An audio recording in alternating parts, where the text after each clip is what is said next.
Hello, so welcome back to our next video. In this particular video, we'll be tackling how to accept user inputs.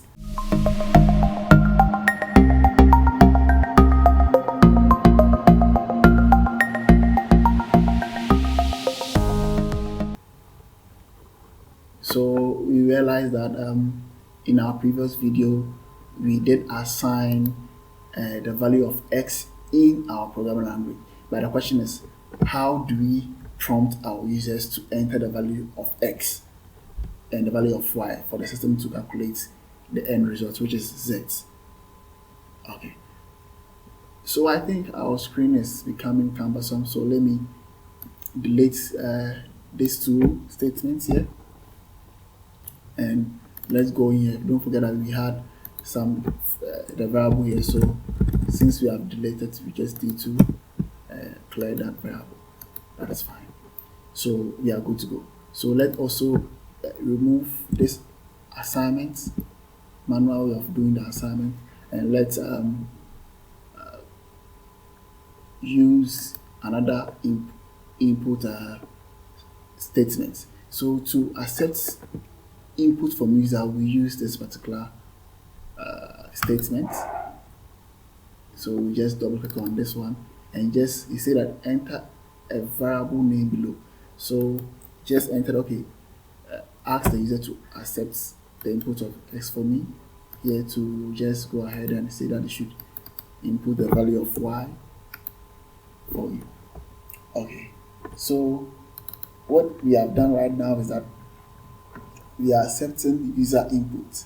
So if it gets here, the system will prompt the user to enter the value of x, and here also the system will prompt the user to accept the value for y.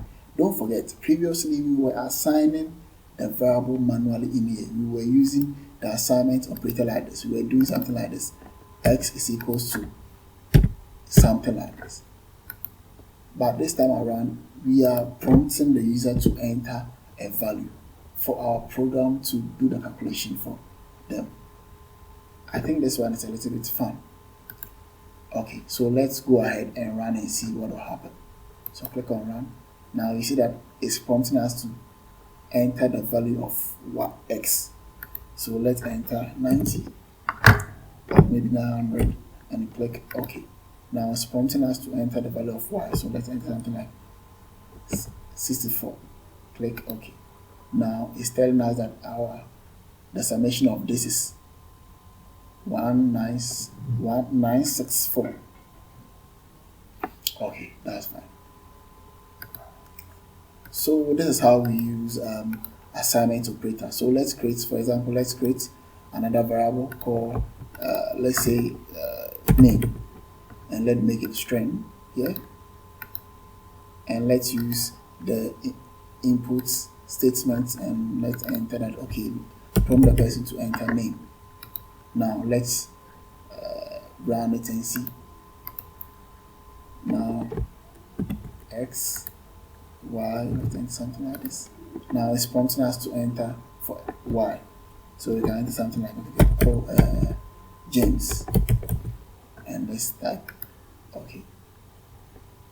Okay, so we are not showing the James, but it has accepts the James variable. Let's quickly add another output variable here and also show output the name variable here. So let's run it again, and the first one is 4. Let's enter anything there. Now the name, let's enter John. Now you see it's now outputting the John here. Okay, that is good. So again,